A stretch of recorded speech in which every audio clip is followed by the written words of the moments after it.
Hello, John Neal here.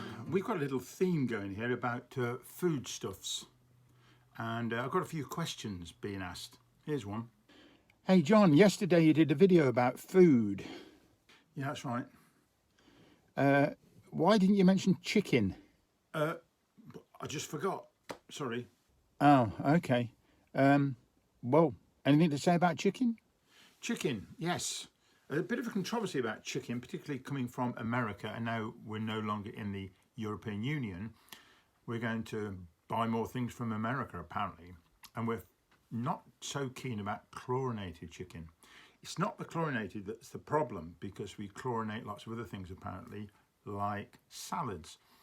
But the fact that it needs to be chlorinated, because in Britain we have fairly high standards about the way the chickens are raised and then brought to the supermarket and the table. And I think if you have to chlorinate, it's because the chickens have been kept in too big a flock, and the conditions are not sanitary and clean enough. And we much prefer to have our chickens well kept and running free if you can. Here's the thing. If you buy a cheap chicken, which you can buy. When I was a kid, we only had chicken at Christmas because it was very expensive.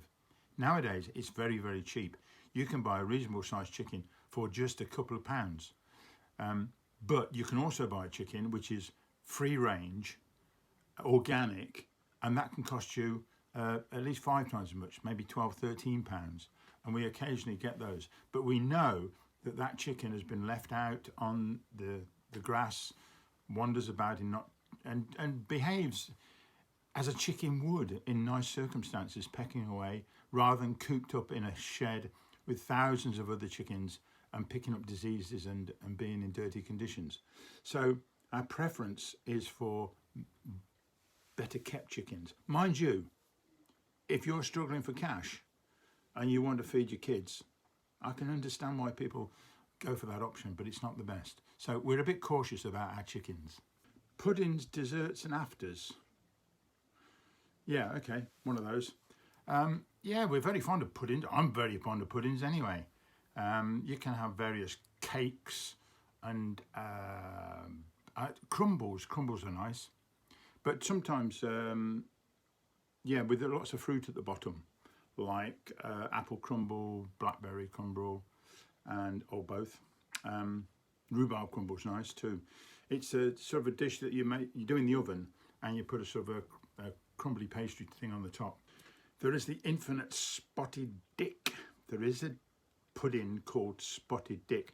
It's a sort of a cake type mixture with sultanas or currants in it, which makes it dotty, spotty, dotty. So it's called spotted dick. Don't know why, but it's very nice. And there's other suet puddings as well. They're fantastic. Milk puddings. My mother, back in the day, she had never eaten rice unless it was a pudding. So when foreign foods came in from the East, from India, China, and there was rice in the main meal, she couldn't understand it. She'd only eaten rice as a pudding, and we used to eat it. Very nice. I had macaroni as a pudding as well. That was good.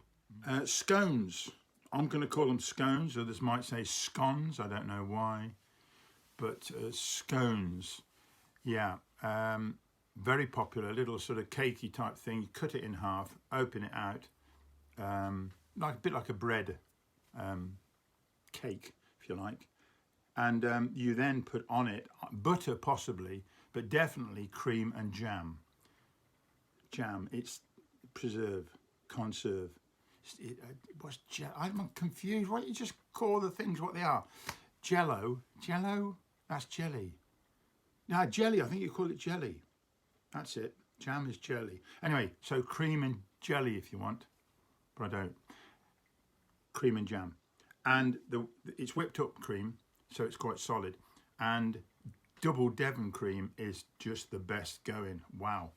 Now, the big question is, and don't get this wrong if you're in the wrong county, in Devon and Cornwall, and I don't know which is which, you put the cream on first, or the jam on the top of the cream, or the jam on first and the cream on the top of the jam. I know where Devon is and Cornwall is, but in one county they do one thing, In the other county, they do it the other way around. There you go. Finally, I must mention batches.